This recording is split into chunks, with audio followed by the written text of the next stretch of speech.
Tiff, how has your weekend been? My weekend was great. It's been quiet. I've been resting. I heard that you were out all day, so I know you're hungry and starving. So we won't be here too long Hmm. tonight, even though we have a lot to cover. Exactly. I don't know if you can see the topics, but yeah, the attack on Jordan was insane. What did my boyfriend call it? He called it the 22. I forget what the term because he's in the army. Right. So he didn't get to deploy there. This his last deployment this year. He went to Syria, is where he went. But he's like, yeah, I would have had to have gone there during the deployment. But anyway, when that attack happened, he was like, I think I want to sign up again to go. Oh my God. So yeah, I yeah, swear. yeah, I he swear. People in the military are too much for me because they're like, oh my God, I gotta their patriotism like kicks in and it's like, I gotta go. I gotta leave. it's the So, solidarity with the fallen soldiers, and my heart yeah, goes out to the I get families it. there. That's crazy. So if you guys don't know what happened earlier this morning, three U.S. Army soldiers were killed, and more than 30 service members were injured in a drone attack overnight in the U.S. outpost in Jordan. President Joe Biden said that we're going to respond. So the killing of the three Americans, Tower 22, that's what it is. Oh God. So the killing of the three American soldiers at Tower 22 just really escalates this already delicate situation. So Joe Biden was really trying to keep all the military action restrained within the confines of Gaza, but obviously this is just spilling over into the region, and they're provoking us. They're that's what they're doing. They want us to go ahead and get entangled in another war, and I mean we're gonna have to respond. So I hope we do. What do you think, Tiff? Well, we most definitely have to respond, but from what I understand, this is not the first time this has happened. And so it was happening even before 10/7. Unfortunately, this time three people actually died. Yep. And so a lot of people were injured. So it is unfortunate. Like you said, I saw people, people are kind of crazy. They were like, oh my gosh, like get a nuclear weapon. I mean, people were like going to the Oh yeah. extreme on Twitter. I'm like, oh my gosh, please. I'm like, Biden will do what needs to be done in consultation with the DOD and do what is best for a retaliation that is fair. And I don't know if there's any such thing as fair in war, but our goal is not to harm civilians. Our goal is to to kind of get revenge for the things that they did. So what that looks like, I have no idea. Do they attack a base? Do they go? Do they attack Iran? Specifically, like people were like, they got to go in. Malcolm Nance said they need to take down some ships. Like I have no idea what a correct response looks like, but something obviously has to be done.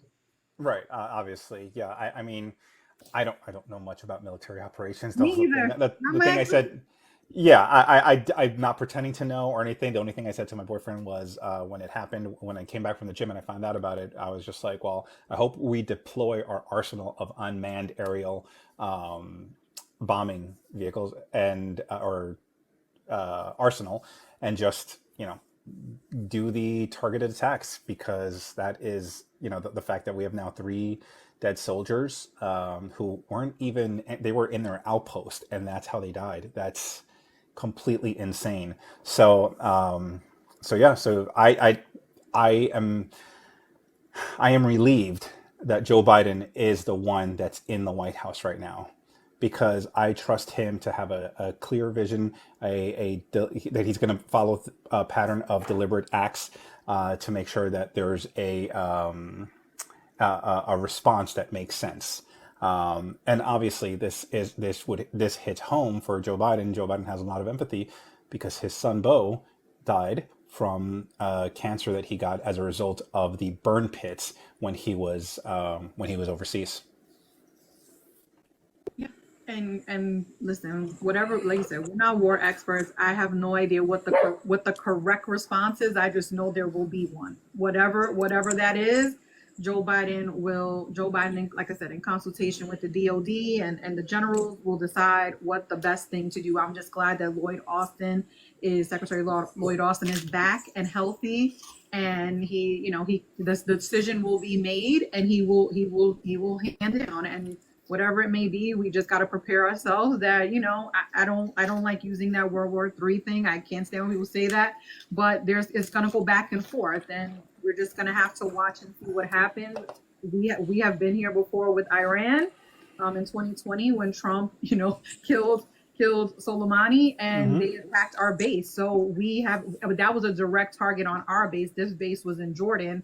And I don't know if they realized if they knew our soldiers were there, or, what was the calculation. But they hit our soldiers and they're dead. So now somebody's going to have to pay. Yep, absolutely. And if you don't mind, I just want to read the statement from Joe Biden on the attack. It's not very long. It's like 3 paragraphs. But it's super sober, and you kind of you understand the weight of today's news. So what he said is, today, America's heart is heavy. Last night, 3 U.S. service members were killed and many wounded during an unmanned aerial drone attack on our forces stationed in northeast Jordan near the Syria border. While we are still gathering the facts of this attack, we know it was carried out by radical Iran-backed militant groups operating in Syria and Iraq. Jill and I joined the families and friends of our fallen and Americans across the country in grieving the loss of these warriors in this despicable and wholly unjust attack. These service members embody the very best of our nation, unwavering in their bravery, unflinching in their duty, unbending in their commitment to our country, risking their own safety for the safety of their fellow Americans and our allies and partners with whom we stand in the fight against terrorism. It is a fight we will not cease. The 3 American service members we lost were patriots in the highest sense, and their ultimate sacrifice will never be forgotten by our nation. Together, we will keep the sacred obligation we bear to their families. We will strive to be worthy of their honor and valor. We will carry on their commitment to fight terrorism, and have no doubt we will hold all those responsible to account at a time and in a manner of our choosing. Like, that had empathy. That last sentence is called F around and find out. Absolutely. You're gonna find you did what you did, and you're gonna find out, and you may not be today, it may not be tomorrow, but will get. We're coming. We're coming. We're coming. We're coming to get you. That can't go unanswered. Exactly. So it's what we were talking. When was it? Friday? That we were saying, we were talking about what we were going to do for the live. We're like, okay, we're going to talk about this, and this, and then you had said, well, hopefully nothing else happens. Right. And then this happened, and now we're going to be entangled in a conflict in the region, when we were just really trying to like stay away and trying to strike a balancing act between diplomacy, but also understanding that, hey, striking a like a strong defense, I want to say, but yeah. Yep. And pray that nothing else happens. Exactly. Like I don't want it to escalate to something like the Iraq War or something like that. Our soldiers are top priority, so keeping them safe is a priority, obviously, of this administration. And we have to do what we have to do. And listen, at this point, this war has gone on for what, almost 4 months now, and I'm hoping that Israel will scale down. I'm hoping that we can get to a place of peace. Obviously, the Biden administration is trying to broker a deal to get a ceasefire, so that we can finally have a pause in this war. Aid can get into Gaza. People are constantly disrupting Biden's events, but in reality, he is trying to broker a ceasefire. This is what is happening, and trying to get the hostages home. There's multiple things that are happening at once, and unfortunately, most people can't even keep up with one thing. Nevertheless, multiple things are happening. And so I do hope that at some point, I know today they said they were making good faith arguments to hopefully both sides can come to an agreement with the two people that would have to make this deal is Hamas and Israel. So that's who needs to make this deal. It's between those two parties. We are the middlemen in this situation, as well as Egypt, as well as Qatar. they are all trying to broker something to happen so that we can finally get to a place where these people in Gaza can get the aid that they need. And even the people in Gaza were protesting against Hamas this week, which a lot of people probably didn't pay attention to. There's many videos of them uprising. They're sick of it. They're sick of this war. And we know how we got into this war. It was because Hamas attacked Israel on 10/7, and we also had, I think that was one of our topics, was the ICJ ruling that came out this week. So Yep. there's a lot that happened, and kind of is where we are. So want to talk about the ICJ ruling while we're now Before we do that, we have a comment from political Okay. commentator Caven. Caven, Tiff, what was it like to get a shout out from Jamie Harrison? Oh, I love Jamie Harrison. He's so funny. It was nice to get a shout out from him. He's always the best. And I'm assuming he was talking. I don't know what video it was. I muted all my posts because people are freaking insane on Twitter. So I have to go back and look. But he always given me a shout out. He's super sweet. And listen, I appreciate when people recognize the work that we do, because this is not something that we do. This is not something we do for money. This is something we do for free because we care about democracy. So it's always nice to be able to get a shout out from the people in the admin, people in the DNC who appreciate us. So yes, I'm and political commentator Caven said, very well deserved, and that's high praise because I always see him on MSNBC. we love him. Yeah. Hey Gordo, welcome to the live. Yeah, we can talk about the IJC, the report. I mean, in the briefest recap possible. What do they say, that it's going to take years to find out if there was gen thing happening, that the case is able to move forward, but nothing was ruled.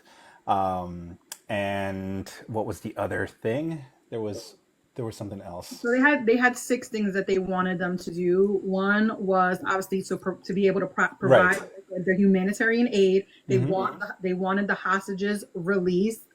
Hello, don't we all? There's still 8 Americans. Yeah, thanks for coming out, IJC. Thanks for saying that. They also wanted this. They also said that Israel needs to take the precautions so that they do not commit genocide, and they have to report back in 30 days to the ICJ with showing them that that they're taking all precautions in Gaza. So there was a couple more. They were all kind of related to just making sure but then it's like ridiculous, because even today I saw that some of the right wingers in Israel, and people think that we don't criticize Israel, that we are all team Israel. And I don't agree with that, because we do have criticisms about their government. I saw today on Twitter that some of the right-wing ministers were talking about trying to do settlements backing Gaza, which is a hell no. That is a hell to the no. That's not happening. Biden, that is against Biden's policy. That is not what Biden wants to see there. He wants a two-state solution, and not for these crazy right-wing nuts to get a hold of that land again. Not happening.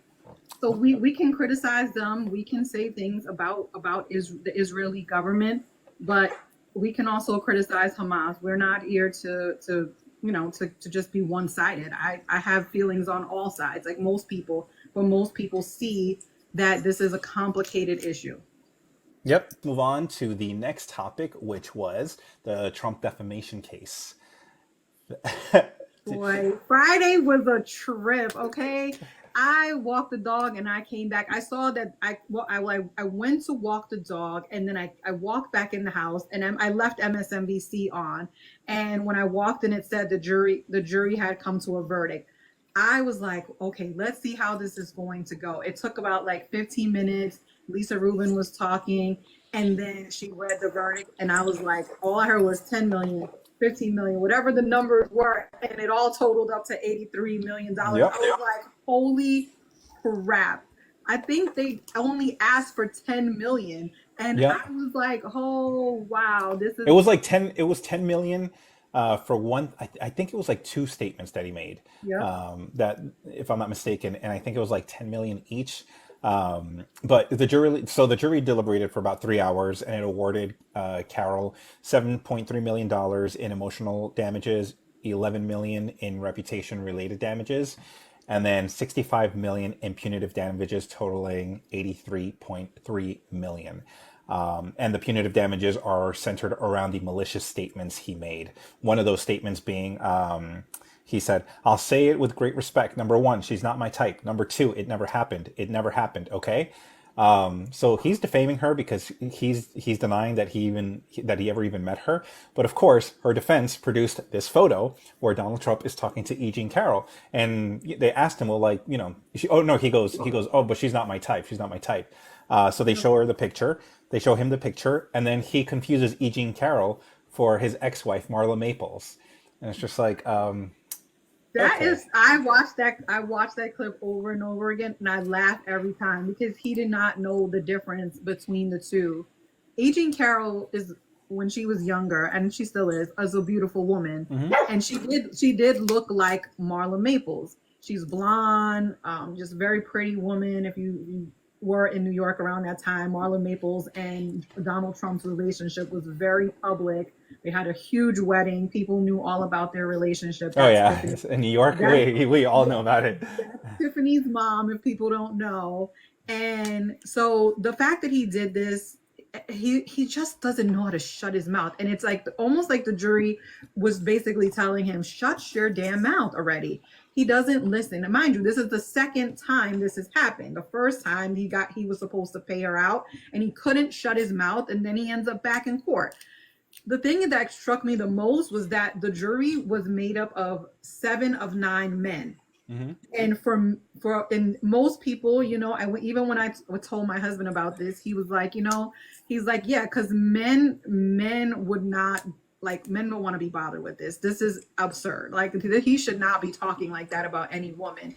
So Right. I'm like, you're right. He shouldn't. And this is Donald Trump. This is how, remember the campaign when in 2020 he was talking crazy about the one woman, and he said she was like fat. He Yeah. has gone after women so many times that this feels like his karma. And E. Jean Carroll, God bless her for bringing the case to court and putting him in this position. But can we just talk about Alina Habba for a minute and how horrendous she was as an Oh attorney? yeah. Yeah, I mean he's out of choices really. So I mean he's got to stick with her. I mean, what, Melania, like the revenge, because we haven't seen Melania. Like, people have forgotten that Melania's his wife. She just doesn't want anything to do with it. And he's like, okay, you know what? I'm going to swap her out for Alina Habba because Alina Habba's been everywhere. In She's place of everywhere, Melania, and basically. she's insane. She had no idea what she was doing that entire trial, other than just being like the Judge Kaplan was so annoyed with that woman. Yeah. She kept trying to introduce things and into evidence. Yeah, he was like giving her like lessons on how to introduce evidence. It's just like, So crazy. it was it And was then it was a people put out, circus. did you see how people put out that fake, there was like a fake Truth Social post that about her that people were putting out this morning? And I was like, oh my gosh, he thinks Alina Habba did a great job because Trump will never admit that he's wrong. Right. Joe Tacopina is like probably the smartest guy, even though he's a total ass. He left and he was like, peace out. I don't want anything to do with this. I am done with this man. We all know Trump does not pay people. So I am sure that he was not getting paid. And Oh yeah. it was funny to me because they on the news they were like, this is like Alina Habba's first like trial. She's a political like person that has a law degree. She's not someone who tries cases. It Right. was embarrassing. I'm like, if this is the caliber of lawyers that he has, what the hell is he going to do when he goes to the Supreme Court on the 10th? Like, it's going to be a shit show. Of course. And once the decision was once the the punitive damages or the damages were awarded for the $83.3 million. Trump like went on his little platform, and then he said, he goes, absolutely ridiculous. I fully disagree with both verdicts, obviously, and will be appealing the whole Biden-directed witch hunt focused on me and the Republican Party. Our legal system is out of control and being used as a political weapon. They have taken away all First Amendment rights. This is not America. Meanwhile, I know he's talking about Biden-directed witch hunt, but this was a Trump-era lawsuit that has nothing to do with Biden. Like all this stuff came around in 2019. That's when he defamed her. The book came out. When did her book come out? What was it? 2019, I think it was, or 2018. It was during, yeah, it was during his first term when Yeah. he told all what was going on. Yeah. And what I didn't know about this case was that Kellyanne Conway's husband was the one, was the one that convinced E. Jean Carroll to file the lawsuit. Well, I was watching like clips. It wasn't clips, but there was something that I was watching, and they asked her specific questions. Like, I mean, it was just somebody transcribing it, and they were saying like, "What is your relationship?" Helena Hobb was like, "What is your relationship with George Conway? Do you know who George Conway is?" Like, she's going in on this, and E. Jean Carroll's like, "Yeah, of course I know who he is. He's a political commentator on TV." They're like asking her about Mary Trump. They're asking about all these different people, but it never got to the point where anything that she was asking made any logical sense. Right. There was never like any linear logic or like a conclusion. And I think Judge Kaplan even got annoyed at one point, and he was like wrapping it up because there was no direction when she would cross-examine. It was So crazy. it was crazy to say the least. Well, with that being said, oh, by the way, we got over 10K likes, so thank you guys so much. If you wouldn't mind, just keep tapping the screens. 25K is really what I like to go for, so we can get to 25K.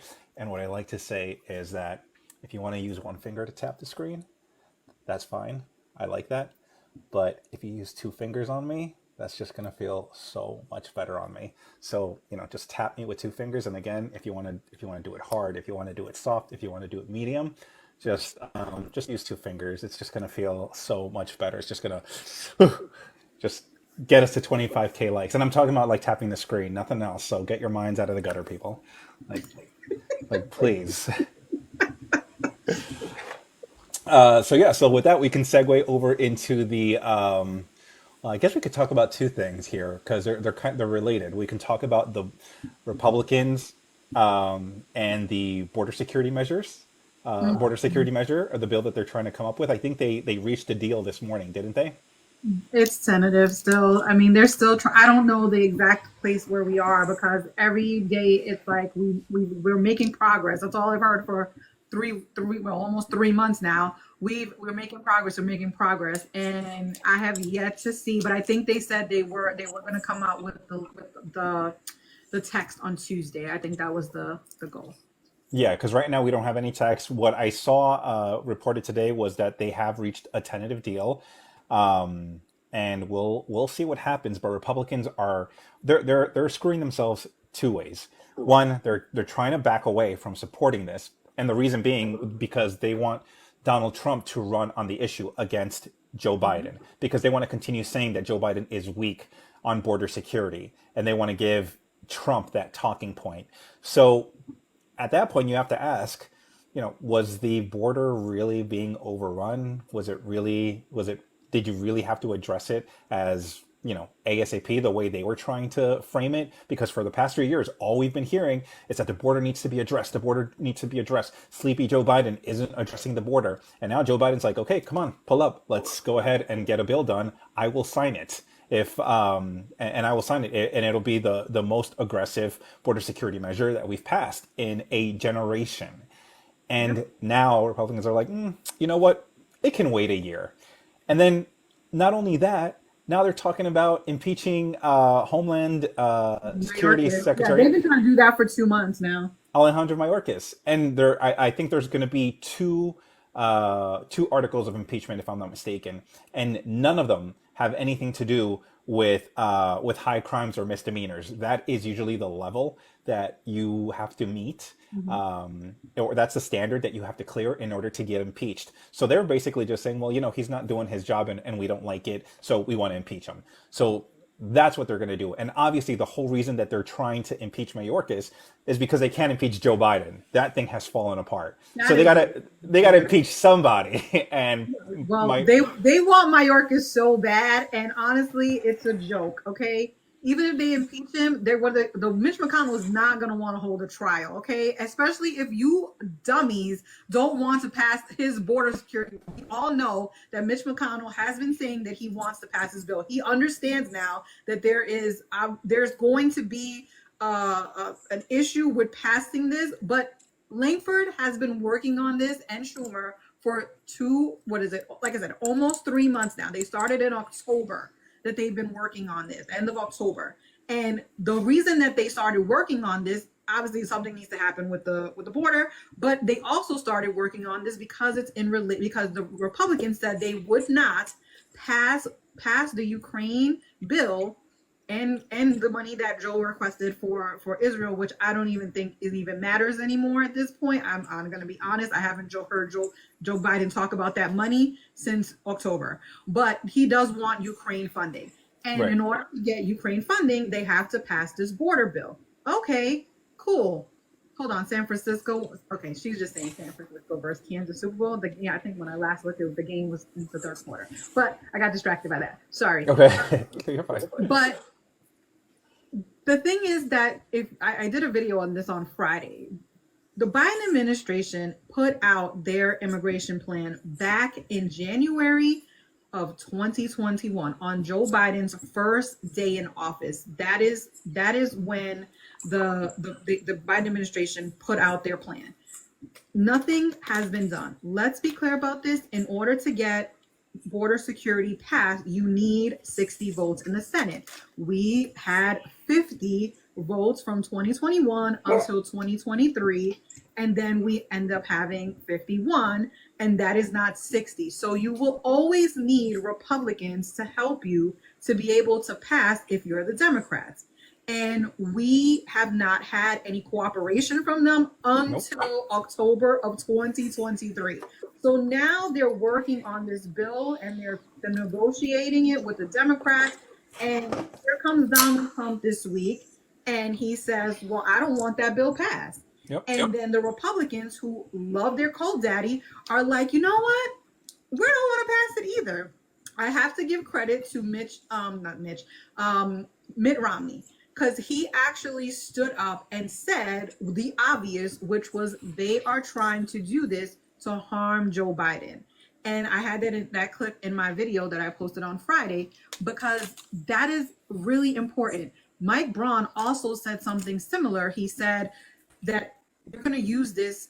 First of all, the Republicans need something to run on. They really haven't done anything in the last couple of years in the Senate except for helping us to pass bills. They have nothing to actually say that they have helped to do other than infrastructure and the Chips and Science Act, because those were bipartisan bills.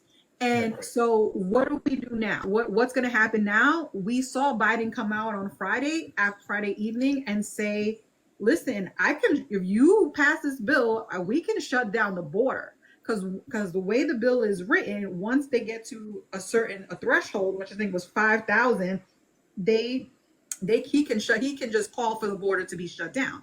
But if this bill doesn't pass, he cannot do that. And so he kind of called their bluff, which I absolutely loved, because Republicans are now in a situation where they have no choice. They either have to pass this bill or they don't pass it, and it gives us a message to use against them. And Absolutely, and that message is that MAGA is pro open borders.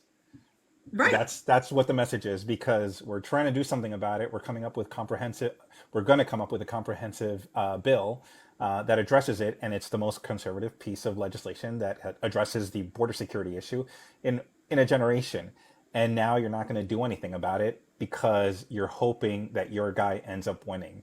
So, you're gonna miss the electorate with that bullshit by trying to have it both ways, by trying to say, oh, the security at the border is crazy. Joe Biden isn't doing anything, but by the way, we're not going to do anything either. Yeah, that's basically the message, and it's a joke, because the thing is, Biden asked them specifically in that bill. It was $14 billion that he wanted for border security. And what he wanted was to hire people, more CBP agents. There's a backlog with cases. So they want more judges, more staff, more people to be able to process folks. If you don't have the money to do a border bill, then, or for them to pass a border bill and have the money to hire agents, then what you're saying to me is that you don't really care about border security. You care about immigration demonization. You care about complaining about immigrants and migrants without trying to solve the problem. And this is all it comes down to. It is the xenophobic way that they talk about immigrants when we all know that there is a worker shortage in this country, and we need people to be able to do the work that many of us will not do, like working on farms and working in fast food restaurants and things like that, packing plants. There's plenty of opportunities for people to be able to work. We just don't have the bodies. And we have to also remember how many people died from COVID. There's plenty of room for immigrants to come here and migrants, but the Republicans don't want that. They just want to use it as a weapon against Democrats, and it's absolutely atrocious how they use people to be able to spread their propaganda. That's all it comes down to. Absolutely, and we'll see we'll see what unfolds in the coming week. But like I said, they have reported that they have come to a deal. Now they just have to put pen to paper and come up with the specific language. So we'll see if the bill comes out this week. We'll see if it's all for naught. I'll just warn people that the progressive left, once they see this bill, are probably going to start being. Oh yeah. Because I saw they're not gonna like the bill because of what's in it. It is a compromised bill, but I'm gonna tell you this right now. There are people who are moderate Democrats. There are people in cities like New York, which a lot of people are progressive, including my own parents, who are like telling me things about what's going on with the migrants. My mom told me that there are migrants that are standing outside of the supermarket, begging for money because these people don't have any money. They have come here and they have nothing. And so they're trying to figure their way, and there's a lack of resources, and they're being housed but nothing else. And unfortunately, this is as a result of Greg Abbott shipping people up to New York, and now the city has to handle this. And in that package that Biden had wanted for the $14 billion was money to help the cities. So if you live in New York and you live in Chicago, where there is an influx of migrants, then this is a bill that you should want to support, because this would help to kind of take care of the things that needs to be taken care of as part of this. So I just hope people do not freak out when they see this on because this is a messaging situation where Republicans have already said in the House that it is dead on arrival. Yep. Okay, so it's dead on arrival there, and the Senate wants to pass it, and now you guys are demonizing the bill, which we know is not going to be passed. Let us have a messaging win to say that that these people don't care about the border. Let's just have the freaking win, please. Absolutely. Let's just expose them that they've been crying about the border now for 3 years, ever since Joe took office, and now that there is something on the table that they can all sign on to, because this was a bipartisan agreement. Yep. Now we can show everyone hey, they're really not going to do anything. And I think what's going to happen if there isn't an agreement, I think Joe Biden will use this as a catalyst to expose the Republicans on the State of the Union address, like he did with Social Security. Yeah. That is actually a really good idea and a great forum to do it, right? To just, because a lot of people will be watching that evening, and so you can just go at them full throttle and just say you don't care about the border, and this is why. And you know what? That's a really good idea. Yeah, that's what I would do. Yeah, and I'm sure they already thought of it, because it's just it's just low hanging fruit. I mean, you're going to have the whole United States watching your State of the Union address. That's the perfect time to do it. And not to mention that Republicans are going to they're going to feel a certain type of way when he does that, and then the media is going to have to fact check what actually is happening. So that's not going to make them look any great. We're at 24K likes. Thank you guys so much. We just need 1K more. So if you wouldn't mind tapping, just we're double teaming you guys here with some information. So if you wouldn't mind tapping us back, tap us hard, soft, slow, light, whatever you want to do, whatever your rhythm is, whatever your flow is, just do that and just keep tapping the screen so we can get on people's FYP.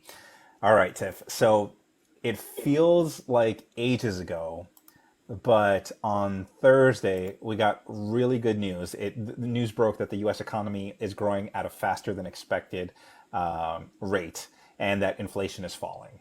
The GDP expanded to 3.1%, and the projections again were shattered by the Biden-Harris administration. They keep job growth, unemployment, economy, inflation rate, they're always coming out ahead of the forecasts.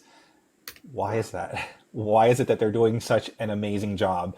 I know people are going to say in here that, oh, well, eggs are still expensive. Well, something that we can address there is that the University of Michigan does a closely watched poll where they basically have they ask the people how they feel about the economy, and now the consumer sentiment is catching up with the facts on the ground, because I believe that was last week that poll came out, and people are starting to feel better about the economy, and it could not have happened at a better time than in an election year. Well, we have to remember two things. One, there was a plan in place to be able to combat inflation, and as much as I don't like Joe Manchin, he created and he helped to pass the inflation reduction.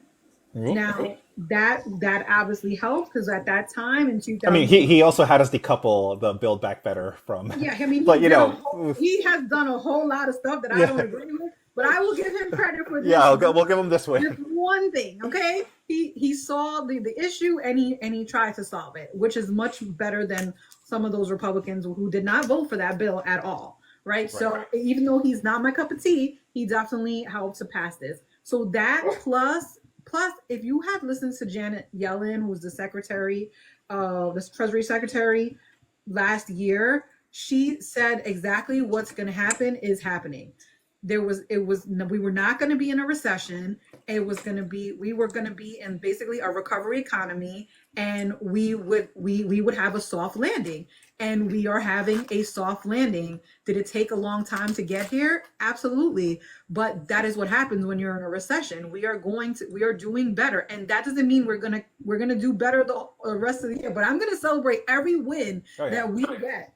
And I'll be honest, even though things are still a little high, I was actually shocked today when I went to the supermarket, because what I would normally pay like $125 for, I ended up paying $100 for. And when the girl rang me up, I was like, oh, okay, well, maybe things are actually, and I go to Wegmans, which is expensive as hell.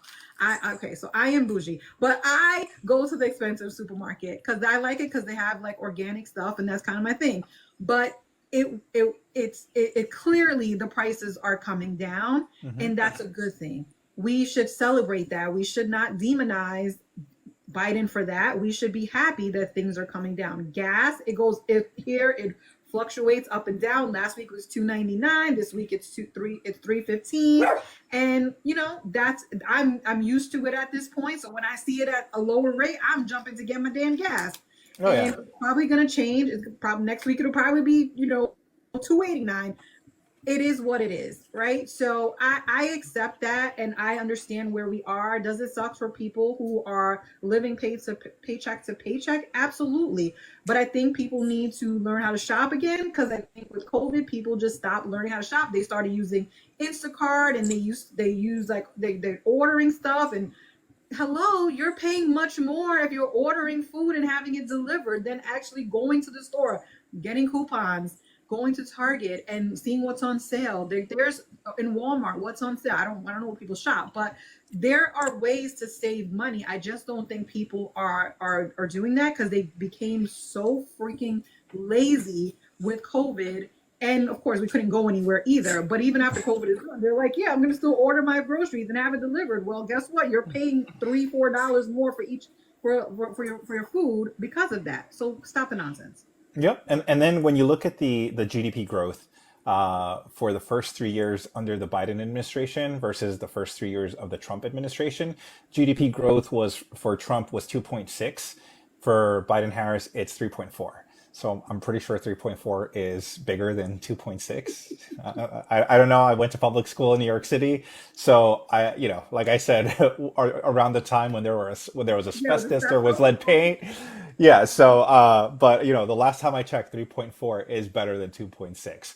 So we'll see what happens. But yeah, Biden Harris is getting the job done when it comes to the economy. And I know the MAGA folk in here are just talking about like the price of milk and the cost of eggs, and it's just like, okay, well, you've been playing that song now for like the past 3 years, and it's a little played out now, and people are realizing that things Okay. are actually improving. Someone said that they paid there was 17.99 for a pound of ground beef. Let me tell you, wherever that supermarket you're going to, wherever that supermarket is, they are gouging your ass. Because number one, I just paid for organic ground beef for 1 pound. It was 7.99 in Wegmans. Cut the nonsense. Well, I've been, speaking of bougie, I've been buying filet almost every day, fresh, and having it delivered. Oh, look So at that, you. yeah, I know. It's not good, but it's so good. It's so tasty. But anyway, so yeah, so that's my You little like bougie meat. I story right mean, there. we know you like meat, Jose. Yeah, I love meat. Oh my God, if I can double fist meat, so much protein. Oh boy. What else did we miss? Was there? I know there was a kerfuffle with the RNC. They put out a resolution. So we know that Donald Trump's going to be the nominee. We know Yep. Nikki Haley doesn't have a shot in hell. I think we have a slight differing of opinions when it comes to this. For me, I want Nikki Haley to be in there because I want her to go on the attack against Donald Trump. I want her to be providing those effective sound bites because the media was covering the fact that she exposed his rambling when it came to him confusing Nancy Pelosi for Nikki Haley. I thought that was wonderful the way she did it. Again, I'm not a fan of her. I don't. She doesn't have a shot in hell, but I do want her to stay in there to highlight the fact that hey, maybe this guy isn't really all with it, and it's good if a Republican is saying it versus a Democrat. Yeah, listen, I don't disagree with that. I just don't know her plan going forward. Like, how long does she stay in the race? Does she gonna leave?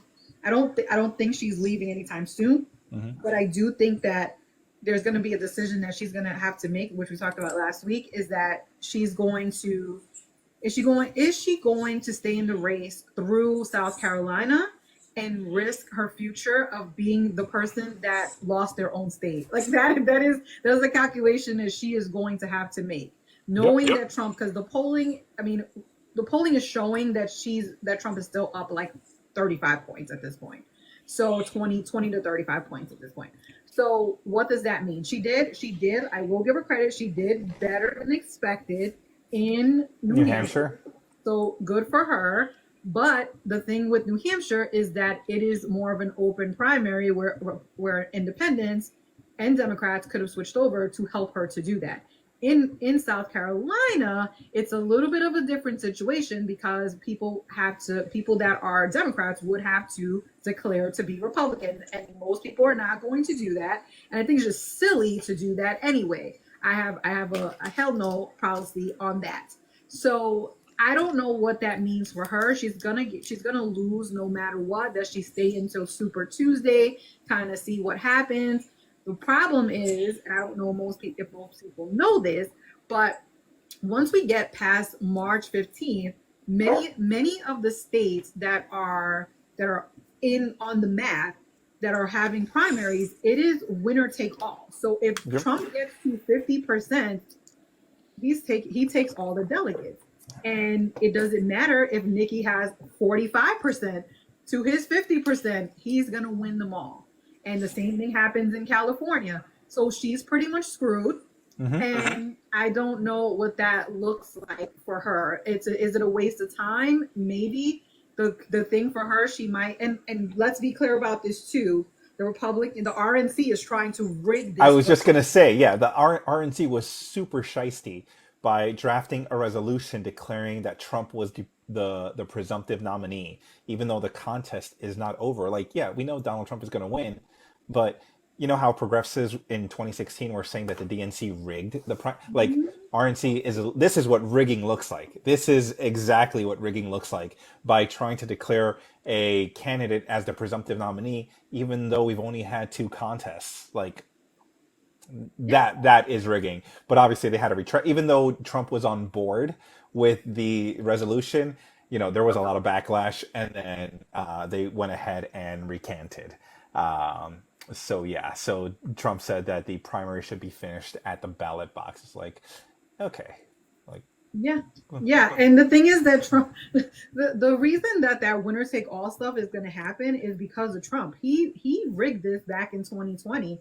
So he changed the rules in the RNC, and he knew what he was doing. And Nikki pretty much is screwed at this point. She's not going to win it. But the question, like you said, is how long does she stay and how hard will she go at him? She went pretty hard at him this week. I will give her credit for that. She did go hard at him and about his mental acuity, where he is in terms of, you know, how he acts and how he disparages people. And she's fundraising off of it. I think she raised $1 million after the New Hampshire primary. But my question really is, how long do donors let her stay in this race? Like, right. How long do they say, okay, enough is enough, we're not funding this anymore, we know Trump is going to win, and you're just going to exit the left. See, it's not just my dog this time. That's Ruby. She's waddling out, trying to bark at whatever is out there. Okay. Listen, girl dogs are temperamental. Okay? Girl dogs are something else. Like I never had a girl dog before Ruby, and they are something like they are fierce protectors, but they are also like the clingiest. Like the boys will chill out in the front, like they're not here, they're chilling out in the front, whatever. Ruby is like my shadow. She will not. And the thing about Ruby, she's also the smartest one. So I don't know if it's a girl thing or if it's just this dog. But when she looks at you, like she's looking at you. She does not break eye contact, and she picks up things so quickly. Like I never really had to train her. But it's just like I communicate with her. I give her like a few commands, and she understands what I'm saying. It's the weirdest connection that I've ever had with the strongest. I'll say not weirdest, the strongest connection I've ever had with a dog, where I can just kind of say something, and she understands what it is that I'm saying, even though I've never said it to her before. I love my Ruby. I love my girl dog. Yeah, but I love her. But yeah, no, I mean, we'll see. Saturday we have, since we probably won't talk before Saturday, but I'm sure you'll do a live before then. But Saturday is the Democratic primary in South Carolina. Mm-hmm. Did you see Dean Phillips last night? Oh my God. Okay, so before we go to that, because this week we still didn't cover all the major stuff that happened this week, even though again it feels like a lifetime ago. The New Hampshire primary happened on Tuesday.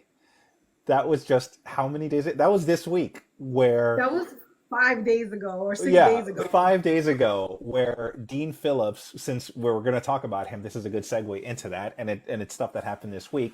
So Joe Biden had never won the New Hampshire primary before when he was on the ballot the other times. This is the first time that he won, and he won via a write-in campaign. We know that he's going to be the nominee. Like, we didn't need the New Hampshire primary to tell us. But Dean Phillips was out in New Hampshire trying to give Dunkin' Donuts away to anyone. He was living out there. His name was on the ballot, and he could not make it happen. Like, at all. Like for all the money that his backers were putting in for him to be something out there, to get 20% after living out there, having your name on the ballot, and getting beat out by someone that he was saying was not, all there. Pretty humiliating. Pretty humiliating. And now we can talk about more humiliation on the Dean Phillips side. He went to South Carolina, and do you want to talk about what happened there? Yeah, he's talking and he's giving a speech, and everybody in the crowd is paying him no mind. They're eating their food, chit chatting. They're like, "Who is this person? We don't know who you are. We don't care who you are." And he keeps interrupting them. Like I think he interrupted twice to ask them for their attention. Dude, no one likes you. No one cares about you. First of all, Dean Phillips is so rude. He in the beginning he said that he was not going to South Carolina. Now we know the majority of the electorate in South Carolina is black people. The Yep. on the Dem 60%. side. Yeah. So basically you're telling black Democrats F you. And it's hilarious how they paid him no mind. I enjoyed those pictures. I enjoyed those videos because it was like, as they would say, it just serves you right. And he Yep. is just an embarrassment amongst a total embarrassment of people that I have ever seen in politics. Not to mention Marianne. Can we talk about Marianne? Because she also was in the New Hampshire primary, and she got like I don't even think she got 5%. She was like 2% or something. Why is she still in this race? I don't know. She says she after New Hampshire she was on a Zoom call, and apparently people were coming to the Zoom call, and they like exposed that she said she was thinking about running out, and it was a whole drama. But There has been like endless. There has been so much drama with her campaign, and so many leaks in her campaign. Like, how did the crystal ball lady not foresee that there were going to be leaks in her campaign? this is messy. Yes. How did she not see this? She should have used her crystals way better than what she did, because she's not getting the energy that she has so desired. No. And she is actually kind of a nasty person from Yeah. everything that I've read. All the people that have talked about, what has happened on her campaign and how she acts. She's controlling. And listen, women get that title all the time, but I actually believe it about Miss Marianne with the crystals, because she seems like she's a nasty, what. She does. She does. But let's crap on Dean Phillips a little more. So Dean Phillips had said, remember when the South Carolina primary got bumped up on the DNC calendar to be the first in the state? Dean Phillips was against it. He's like, I believe in tradition, and New Hampshire should blah blah blah. All that simping for New Hampshire voters turned into nothing. It was what he got. He got about 20%. But the guy that you said was way too old to be running a campaign or running for re-election, he beat you out by what, In a write-in campaign. 64% to 20. By the way, to put it into context with what the Republicans what happened with Republicans in New Hampshire, Donald Trump got what, 54% of the vote or 55% of the vote? And 54.3. Yeah, 54.3 to Nikki Haley's what, 44%? Or 45%, I forget what she got. It was 44 point something. Yeah, and then look at Joe Biden getting 63.9% of the vote via a write-in campaign. His name was nowhere on the ballot. And to add insult to injury, there was a candidate on the ballot where it looked like it was Joe Biden. It was like President, what was it? And it was like the top name on there. Hold on. Well, there was 3 people that came in the top. There was write-in candidate, obviously Joe Biden. Then who came in first. Then it was Dean Phillips, and there was other write-in came in third, and then Marianne. So it's pretty pathetic. Yeah, but there was a candidate called President printed on the ballot. So that could have confused voters. But even with that in there, Joe Biden still did amazingly. I will give a shout out to the people in New Hampshire who actually ran that write-in campaign, and they did a damn good job up there of getting those people to turn out to vote. And listen, It was if it was people an impressive campaign if because people right, if people organize, this is what can happen. This is why we say it's so important to organize the people, talk to people on the ground, because if they never did that, then people wouldn't have known the instructions on what to do. But they invested time and money to be able to tell people how to vote in this primary to make sure that Joe Biden won as a write-in candidate. So props to them. yeah, and their outreach was super impressive because the one of the final polls that came out before the New Hampshire primary contest, it said that 91% of Democratic New Hampshire primary voters were aware of the writing campaign. That is crazy impressive to get that high of a number.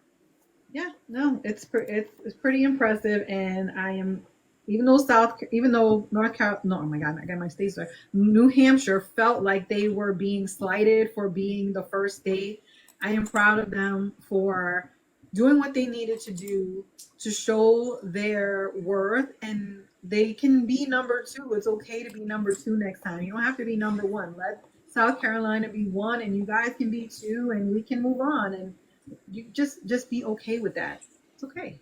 And speaking of someone who deserves to get shat on a little more, we could talk, do we want to give like an honorable mention to Ron DeSantis, who suspended his campaign exactly a week ago? It's the what is it, the anniversary, the week anniversary of Ron DeSantis suspending his campaign I'm sure because his I'm sure his feet feel a whole lot better now because he doesn't have to wear those damn heels anymore. he doesn't I'm have to wear sure the lifts anymore. he somebody said that after somebody said this week, I guess they saw him out with his kids and he looked really happy and he like relieved that he didn't have to be bothered anymore. Bless his heart. I hope that he's not going to take his frustration out on Floridians, Yep. but I am sure his feet are no longer aching because those heels were a lot. I still can't believe he turned Florida upside down just so he could build his MAGA credentials. Like that was the whole point of him turning that state upside down. And then MAGA was like, "No, we're good. We don't know I who you was, are. We don't want you." Like like, you're too crazy for us. Even you're too crazy for us. If we're gonna stick with a crazy person, we might as well stick with Trump because he's at least the crazy we know. And you seem like you're all the way over there, way far right.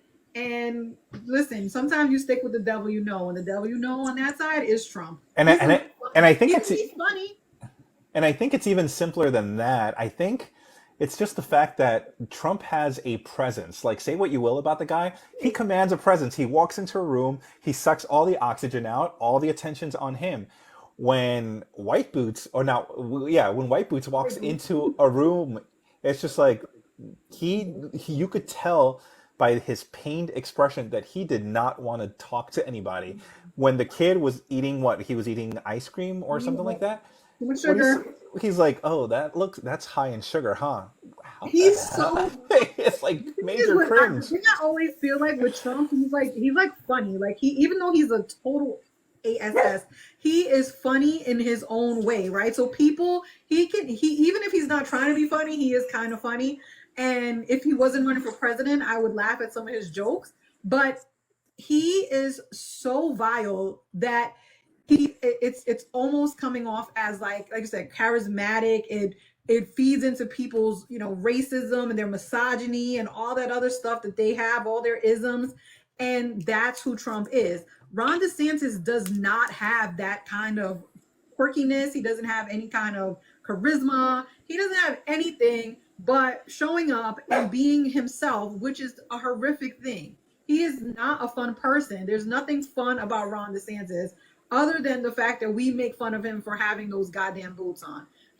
I am, if I never see those stupid ass disgusting heeled boots that he wears, I will be so happy. But you know who is having the most fun on the campaign trail, who is not running?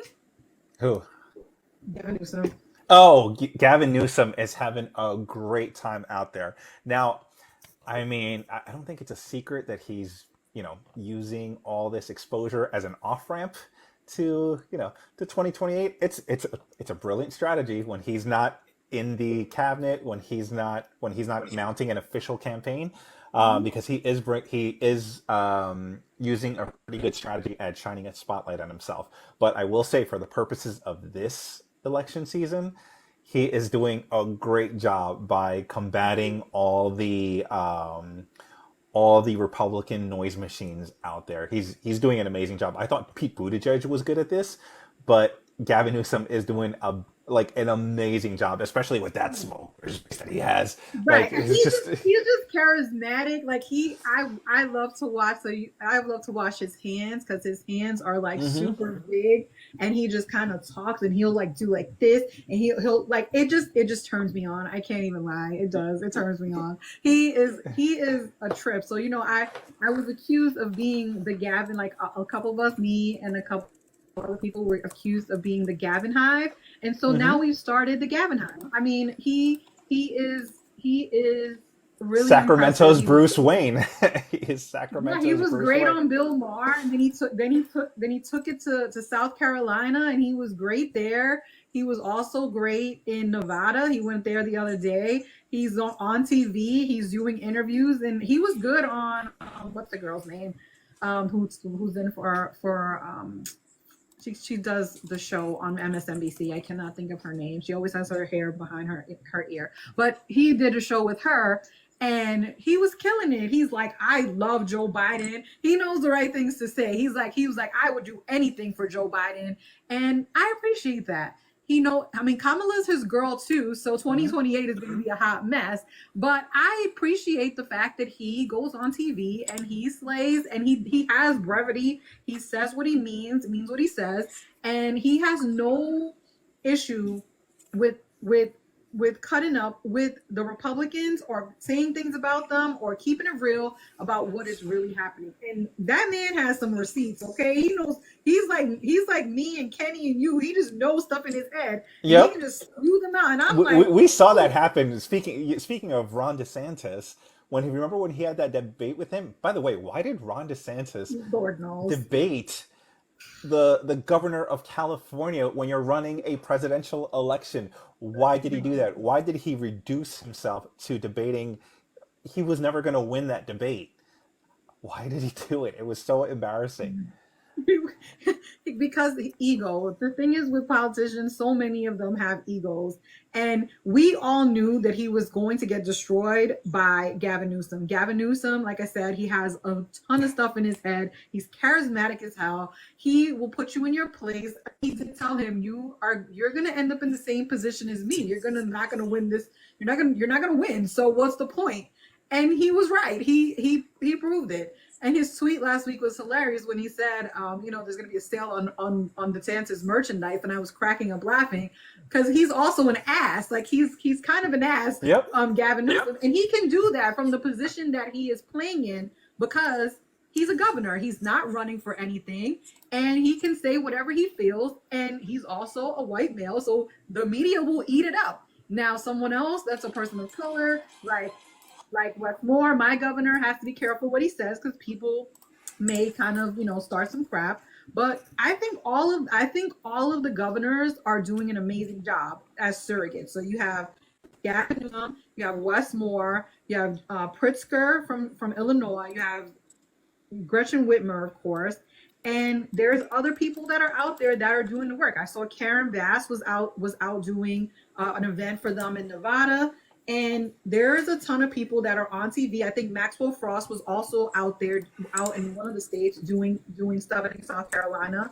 So there are people who are not necessarily a part of the campaign, but they are surrogates who are out there putting the word out on what this administration will do, has done, and will continue to do if we get another term at the presidency. And I absolutely appreciate that because we have a ton of talent that needs to be utilized, and Biden can't necessarily go out there and chastise the Republicans when he has to work with them, Right. but other people can. And Jasmine Crockett is amazing too. She's always out there for him on TV, and we need to big up those people when we see them. So when I see them on Twitter or on Instagram, I'm always, and even on TikTok, I will retweet and make sure to call it out that these people are doing an amazing job, because it's going to take all of us to be able to win in 2024.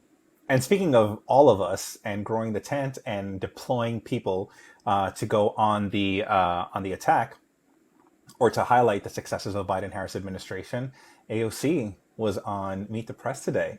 And it was quite a turn of events because Kristen Welker basically teed it up for her, for AOC to basically use her progressive talking points. And I think, like you had mentioned, like Kristen Welker was probably setting her up to shit on the Biden-Harris administration. But AOC did not do that. AOC has been a lot more restrained in her criticisms of the Biden-Harris administration, and instead, what she has said is like, yeah, you know, it would be great to do a lot more, but let's look at what has been accomplished by this administration, especially given how tight the majority is in the Senate. And the fact that we don't have a majority in the House. And then when the student loan forgiveness program was overturned by the Supreme Court, or reversed by the Supreme Court, Joe Biden did everything he could under his authority to forgive as much as he could. Yeah, no, I didn't watch the interview, but I heard that she was on, and I think AOC is. We talked about this last week too. Like, I think AOC, when I think about it, she's learning a lesson in civics a little bit, right? When she came into the House, she came in hot. She came in hot. She came in super hot, and they also were in the majority.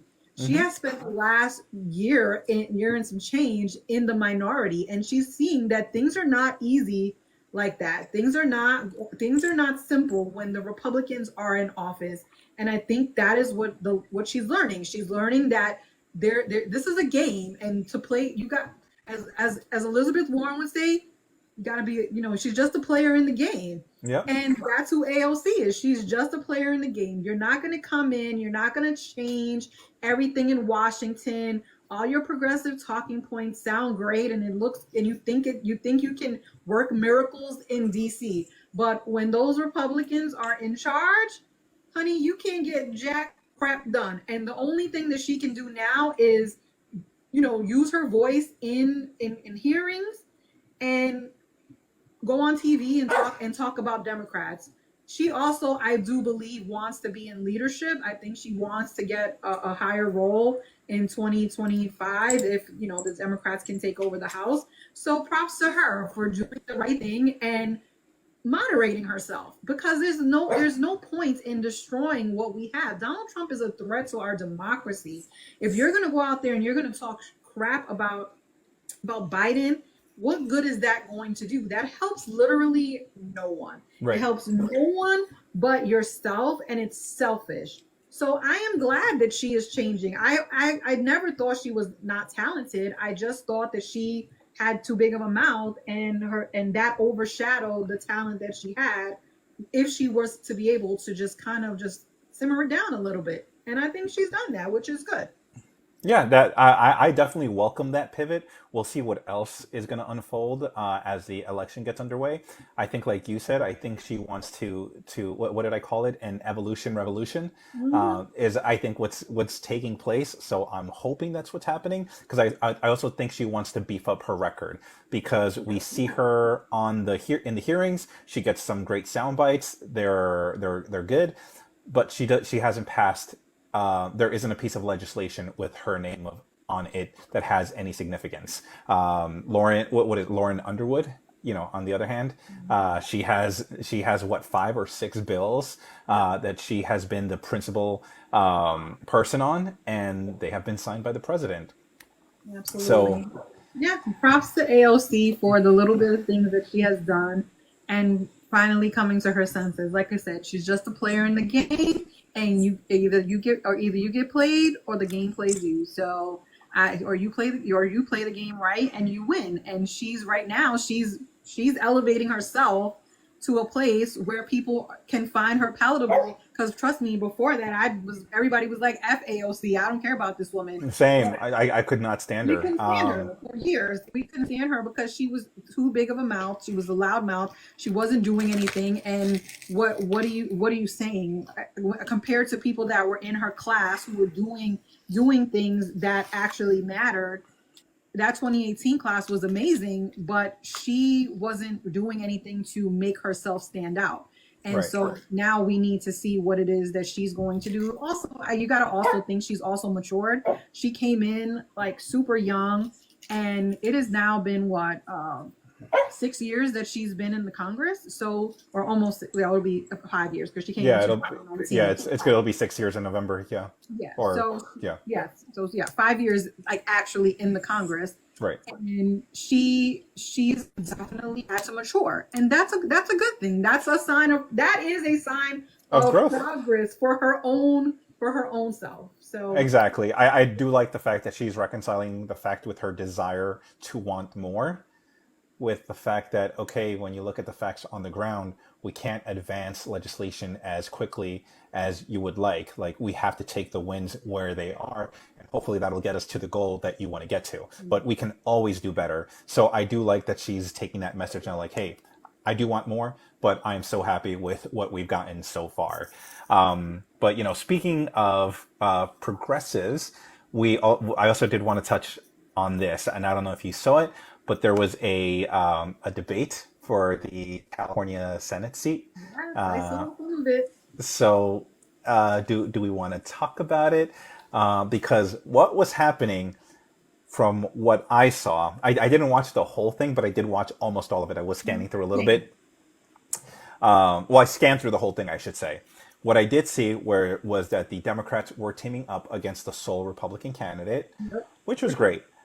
Until there was a moment where Adam Schiff was minding his own business, but Katie Porter decided to go after him for just completely unprovoked. She wanted to create a moment for herself. She wanted to create a moment for herself. And do you want to talk about it? Because I thought it was great. It was ridiculous. I mean, she goes after him, and he's like, "What have you accomplished? You have accomplished nothing. And I gave you money. What are you talking about? You're talking about that I'm taking money from all this dark money stuff, girl. I gave you some of that money." Right. She's like, what? And she's stunned. She doesn't know what it's one of the most bizarre moments that I've ever seen in this debate. Because she thought she was coming for his neck. And he was like, no, girl, that's not happening. And it was so smooth because he was like, I didn't realize how much dirty money you took until I ran for office. I'm like, girl, like, there's opensecret.org. You can look at that. You like, what are you talking about? What did you do with that money? And then Adam Schiff is like, well, I donated to you, Katie. And she was like, oh shit. It was so funny. Her world was like, oh no. I don't think she realized that Adam can clap back. Have you not seen him in congressional debates on the floor, girl? You work with him. Yep. This is not a secret. That man is sharp. He is good. He is like super with it. At that moment, it was like, okay, well, Adam Schiff is now the senator of California. There's no way around that. All the rest of them are fighting for second place. The Steve Garvey guy was terrible. He was horrible in every way, shape, or form. But it's going to come down to turnout in California, which the primary is, if you are watching this, March 5th, if you live in California. So it's a couple of weeks from now. Think about it. We're already going to be in February next week. So we literally have a month and some change until Super Tuesday, which is when that race is. And Adam is leading in the polls. He is, I think the last poll he was at 25%, and then it was Steve Garvey that was coming in second, then Katie Porter at 13%, and then Barbara Lee at 9%. So that's kind of where the race is right now. There was still a couple of people, a bunch of people that were still undecided. But after that debate, I don't know that if people were watching it, sometimes people don't watch debates, but if you were watching that debate, you were like, I don't know about this Katie girl. And first of all, let's talk about the letter, the op-ed that was written by Harley Ruda. I did not see it. Oh my God. he wrote an op-ed about her right before the debate. Oh, And I did run across that, but I did not read it. Oh my God, I know exactly what you're talking about. Yeah, it's insane. He calls her, he says that she's a liar, that she should not be this next senator of California, that she is not a nice person. I mean, he goes in on this woman. I have never seen anyone go in on a candidate like that in politics, that he just didn't give a damn. And I was like, the person who sent it to me, I was like, okay, I see what's going on here. They saved that baby for that day, at that time, at that minute, to be able to put her in her damn place and make her shook before that debate. It's a California newspaper. I think the OC Register. Yeah, that's the it. one. Yeah, it's called Character Matters. That's why Katie Porter is unfit for the United States Senate. Damn. He went hard. There's one paragraph. Read the last paragraph if you have it open. Yeah. He says, Wild. he's like, if you're not Katie Porter, I hope you vote for someone with character, stability, and wisdom. To me, Katie's not that person. She's no better than a bully with a whiteboard who is in this for power and her ego. The last thing we need is more self-centered politicians like Katie Porter. And you know what? I have not read this whole thing, but that is the sense that I do get from Katie Porter, that she is that she's a bully, and the fact that she's trying to portray this middle class persona when she lives in a $2 million house. I think that from her taking leave that was given to her after she took leave from the university she taught at. It's it's not going great for her. Like I see the videos that she puts out. I've seen the ads for her campaign.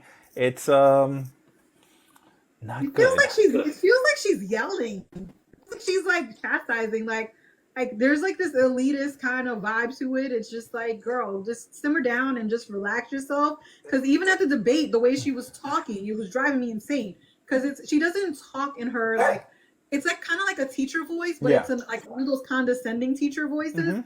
That you're not appealing to anyone, and I'm better than you guys, and you're just here. Mind you, girl, you haven't even passed a bill other than the name of post office. So please step off and go somewhere. Don't come for Adam. Adam is not bothering you. Adam is just chilling and minding his business at this debate, and you want to come for him? Yeah, well, she got served, and I am so proud of Adam for She sure did. I'm so proud of Adam. Like, I don't know what's going to happen with Barbara Lee. I think most people like Barbara Lee for the most part. She's kind of gone a little to the left with some of the things that she's done. But, I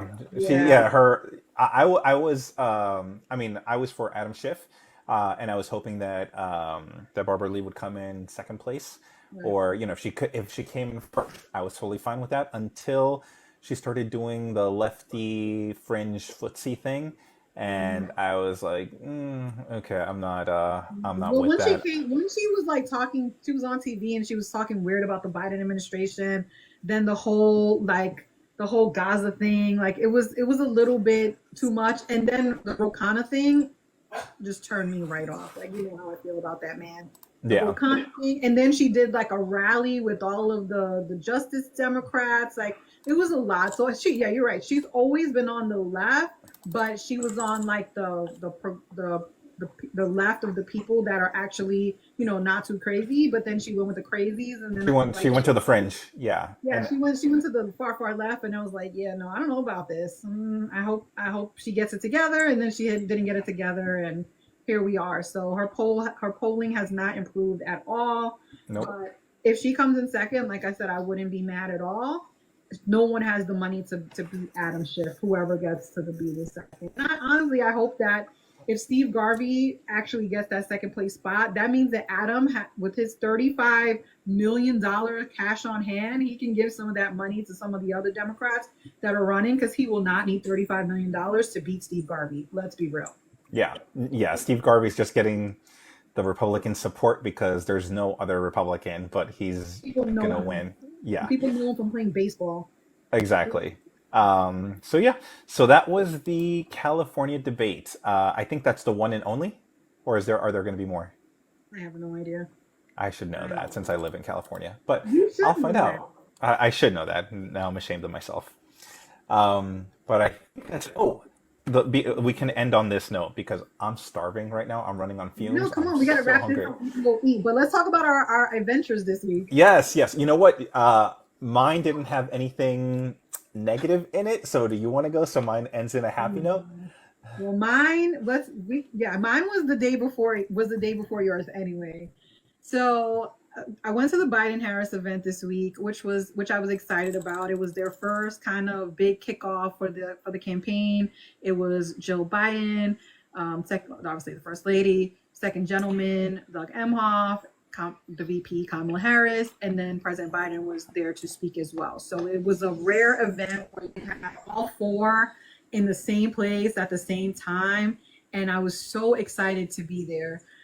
Once, and it was in Virginia. So I live in Maryland, so it was a good hour and 15-minute drive to get there. So I get there, and when I get on the line, I see the protesters. I'm like, okay, let them be. They can chant all they want, and they're just doing the typical chants that you see people do on the TV. I was cracking up laughing at them because they would do, like, they have the drum and they're like, they're doing the whole bit. It's like a whole like song.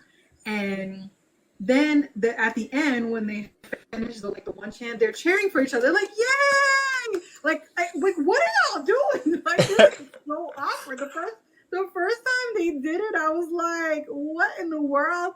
And then the second time, I was like, okay, this is absurd now. Like, you're sitting here cheering for yourself. Like, why aren't you at work? Anyways, this is the middle of the day. I should be at work too, but I was at this event. And I go inside. I'm like, okay, when you go to those events, you have to wait like a super long time. No, these were Palestine, pro-Palestine protesters that were outside. And when you go inside of an event like this, you have to be there super early, obviously go through security and all kinds of stuff. You wait on the line. So I waited on the line. I got there exactly at 2. They said the doors were opening at 2, but they didn't let anybody in until 2:30 when everybody was going 2:30. And then you have to go through the security line and all that stuff. Fine.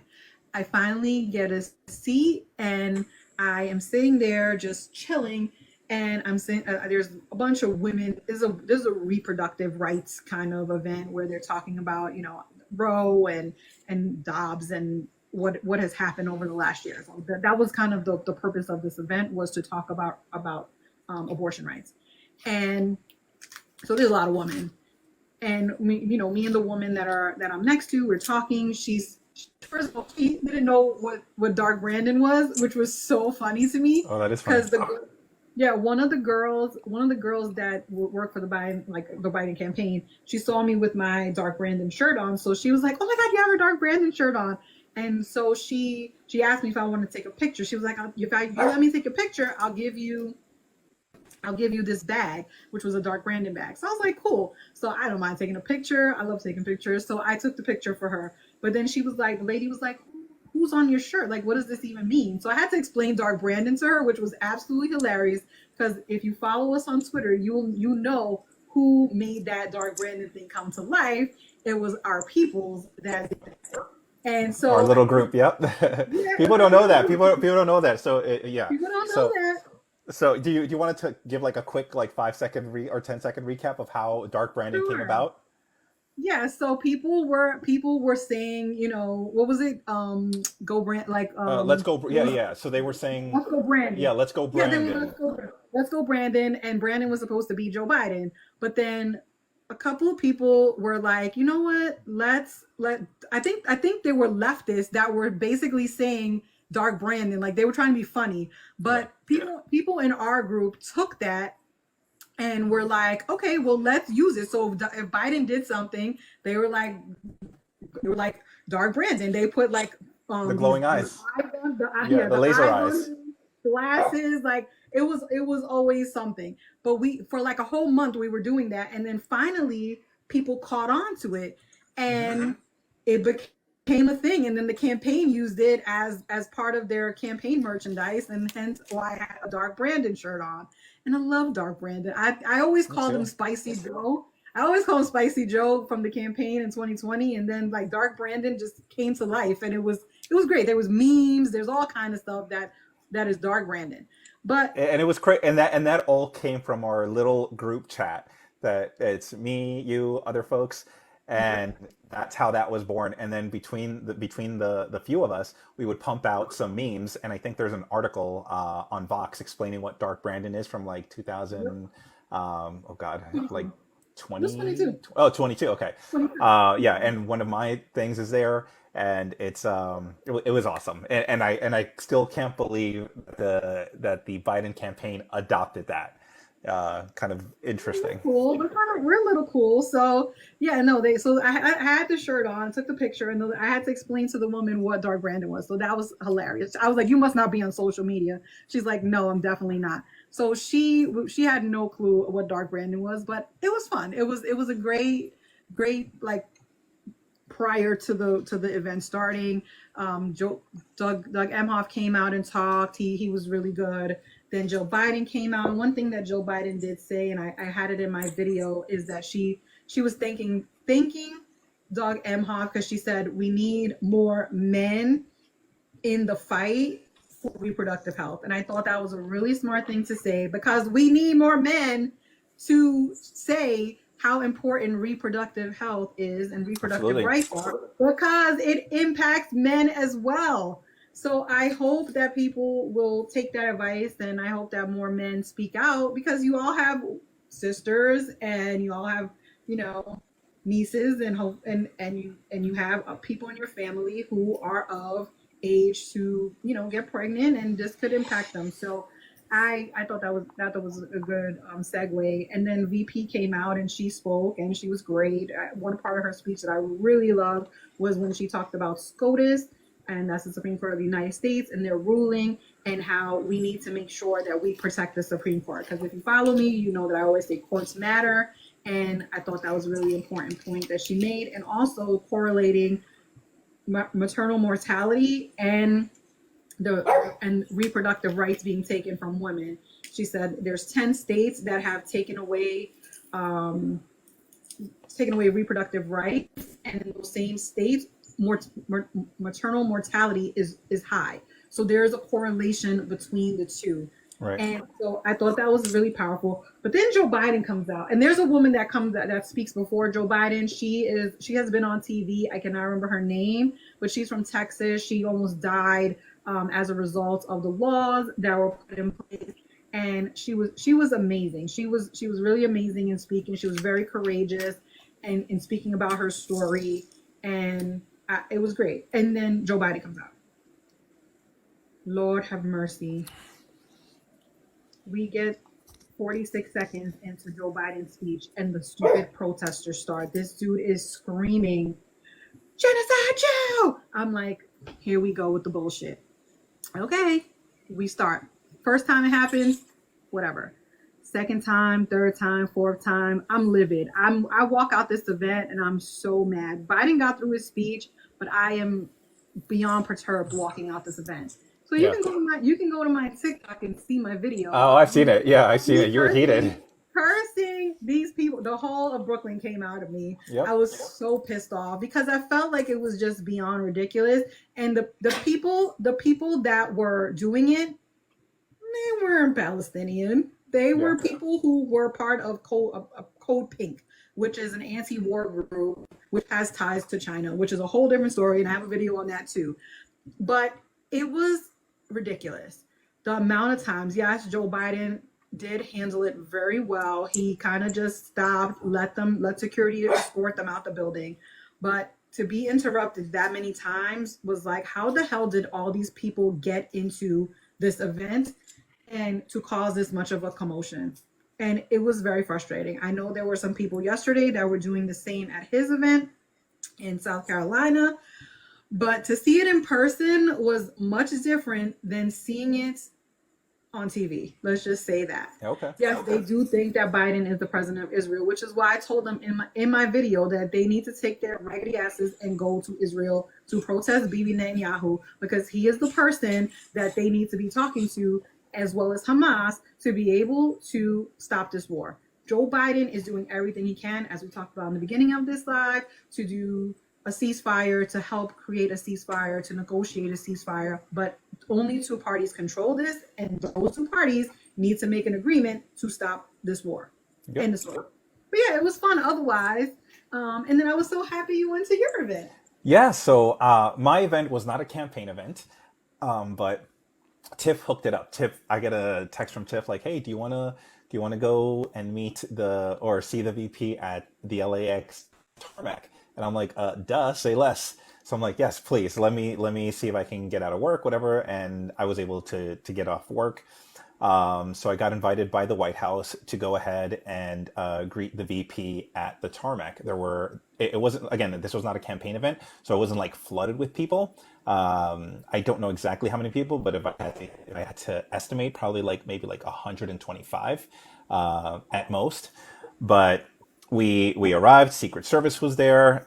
We arrived at the tarmac, so we had to go through like basically this road, and then they bring you on to like right on the tarmac, which I've never been on a tarmac before.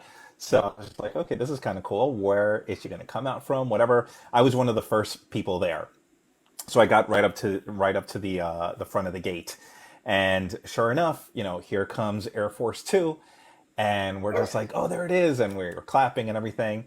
And the people that were there, the Congress people that were there from California, Maxine Waters, Chu, Janet Napolitano, who is the congressperson that represents my district. Judy Chu represents the neighboring district, and LA Mayor Karen Bass was also there. So they greeted her. They were at the foot of the stairs when she comes down.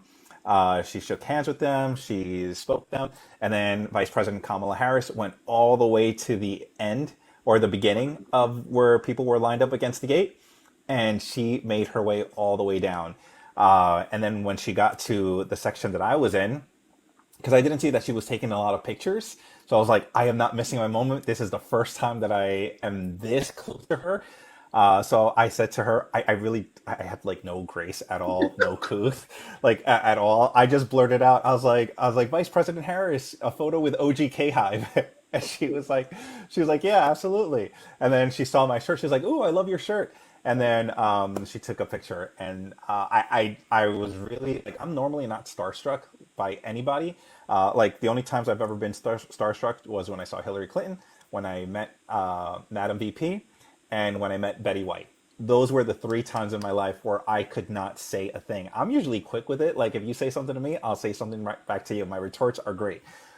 In that moment, nothing. Like I was just like,